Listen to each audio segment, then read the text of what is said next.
এক পশলা বৃষ্টি হয়ে গেল তখনই। বৃষ্টি নয়, এ যেন শত শত কাব্যশোকের পাতন। অস্তগামী রবি কখনো উঁকি দেয় ক্লান্ত চোখে, কখনো নির্লিপ্ত হয়ে যায় শ্রাবণের কালো মেঘমালার অন্তরালে। ঘরের উঠোন থেকে বারান্দা নিবিড় নিঝুম শোকের ছায়ায় ডুবে। একটা নক্ষত্র পতনের বিষাদ পান করে চলেছে আকণ্ঠ। শয্যাশায়ী মহাপ্রাণ হঠাৎই যেন শুনতে পেলেন একটা করুণ স্বর। কেমন আছো তুমি?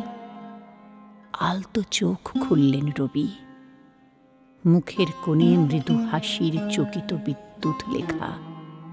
প্রাণপ্রিয় ইন্দিরার চোখের জল, রানীচন্দ্রের করুণ আর্তনাদ, প্রতিমা দেবীর ভগ্ন কণ্ঠের চরম আরতি। সব কিছুর মাঝে কবির চোখে ছায়া ছবির মতো ভেসে উঠল একটি প্রেমের ছায়ামূর্তি নুব্জ শরীরের ভিতরে চিরবসন্তের হৃদয়খানি। বলে উঠল, তুমি এসেছ ছুটি? হ্যাঁ, আমি এসেছি। এসেছি আজ তোমায় নিতে। বহুদিন ধরে রয়েছি তুমিহীন অনন্ত পিপাসায়। সবার মনে যখন বিদায়ের অন্ধকার, আমার বুকের মাঝে তখন ফিরে পাওয়ার আলোর রেণু। অনেক তো হলো, এবার চলো। কবি যেন বললেন, আমার যে এখনো সময় হয়নি মৃণালিনী। অন্তরালে থেকেই মৃণালিনী হাসলেন। তোমার নায়িকা নলিনীর ছায়ায় আমি হয়েছি মৃণালিনী, জানি। কিন্তু আর কোনো ছায়ার খেলায় নয়, মায়ার বাঁধনে এসো আমার অন্তর জুড়ে। প্রাণীর প্লাবনে, চেতনার উচ্ছ্বাসে, প্রেরণার প্রাচুর্যে বা ভাবনার গাম্ভীর্যে। তোমার কাছে আমি তুচ্ছ, একটা জীবন শিখা। তবু আমি রবির বউ। এটাই আমার অহংকার। এই বিশাল উৎকর্ষে, এই বিশাল জীবন ব্যাপী সাধনায় তুমি যুগন্ধর তোমার স্বাতন্ত্র্যে, তুমি মৃত্যুঞ্জয়ী ঐতিহ্যের পরাকাষ্ঠায়। আর আমি তোমার এই সৃষ্টির সমুদ্রে তোমাকে নিয়ে ভেসিয়ে চলা একটা নির্জীব পানসী মাত্র। তোমাকে আমি কোনোদিনই আপন করে পাইনি তৃষিতা হৃদয়ে তোমার মুষল ধারা। হইনি তোমার স্রোতে বাঁধন হারা। যৌবনের চাঞ্চল্যে বসন্ত এসেছে নীরবে, আবার পাতা ঝরে গেছে নিঃশব্দে। পূর্ণিমার গায়ে আগুন দিয়ে চাঁদ উঠেছে গঙ্গার বুকে, আবারও ডুবে গেছে অমাবস্যার বিষাদে। আমি একা থেকেছি সারা সারা রাত, তোমার অনুচ্চারিত প্রেমের সপ্তমালা চয়ন করে। সুখ খুঁজেছি কল্পনায়। তুমি তখন পদ্মার বুকে, কখনো শিলাইদহে দাহ করছো আমার সেলাই করা প্রেম।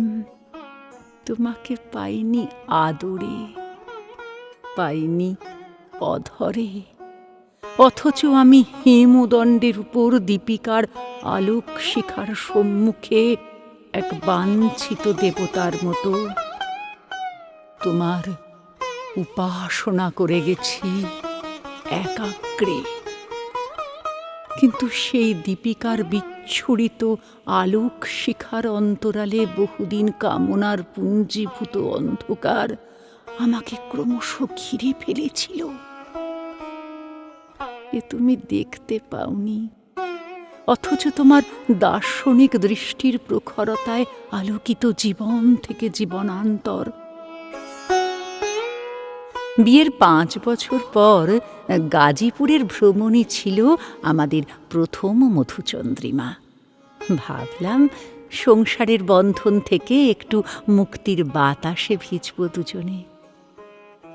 কিন্তু ভাগ্য যার পোড়া, ইচ্ছেগুলো তার দগ্ধই হয়। তুমি এখানেই হারিয়ে ফেললে তোমার প্রাণের বউঠানের দেওয়া উপহারের আংটিখানি, কাদম্বরীর শেষ স্মৃতিচিহ্ন।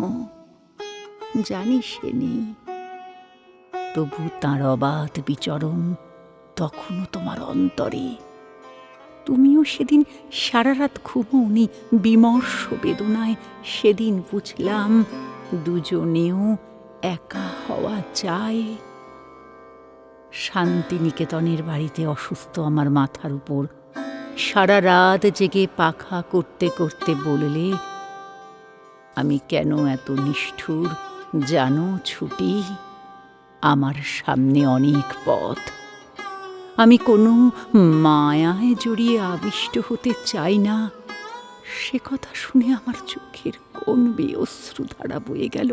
বুঝলাম কবির বউ কখনো সুখী হয় না, কবি কখনো কারোর একা হতে পারে না।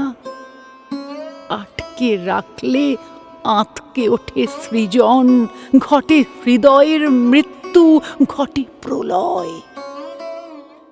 যেটুকু দিয়েছ আমাকে আপন বেগে, সেটুকুতেই সাজিয়ে নিয়েছিলাম হৃদয়ের উপত্যকা।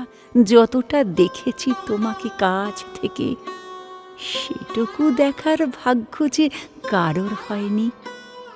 সেখানেই রঙিন মৃণালের মলিন পত্র। আজ তোমাকে নিতে এলাম কবি। পৃথিবীর মাটিতে তোমার প্রয়োজন ফুরিয়ে এসেছে। এবার তুমি শুধু আমার, একান্তই আমার। আজি হতে 100 বর্ষ পরেও তোমার সহস্র সৃষ্টি গর্ভবতী বৃক্ষের মতো জন্ম দেবে লক্ষ লক্ষ সুগন্ধি পারিজাত। তবে এসো, বাড়িয়ে দিলাম হাত। মুমূর্ষু কবি তাঁর অসমর্থ হাত একবার বাড়িয়ে দিতে চাইলেন আকাশের দিকে, কিন্তু উঠল না। একটু নড়েই নিথর হয়ে গেল, স্তব্ধ হয়ে গেল কাব্য দেবতার হৃদয়। তখন দুপুর 12:10। চারিদিকে উঠল হাহাকার। কবি কাহিনীতে যবনিকা টেনে দিল শেষের কবিতা। অমৃত লোকের পথে রবিকে দেখালেন পৃথিবীর মাঝে এক বিচিত্র ছায়াপথ, যেখানে তার লক্ষ লক্ষ সৃষ্টি ছড়িয়ে আছে জ্বলন্ত জ্যোতিষ্কের মতো। রবির গানেই চলেছে রবির আরাধনা। রবির মুখের দিকে একবার তাকিয়ে মৃণালিনী বললেন, যোগ্যতায় যে অপাংতেও, হৃদয় বৃত্তিতে সেই তো হয় অপরাজেয়। আমি তোমাকে পেয়েছি ভোগের বিলাসিতায় নয়, ত্যাগের গরিমায়। তোমার ভুবনে তাই এ নিভৃত চারিণী, রয়ে যাব চিরকাল আমি রবি ঠাকুরের বউ মৃণালিনী। আমি রবি ঠাকুরের বউ মৃণালিনী।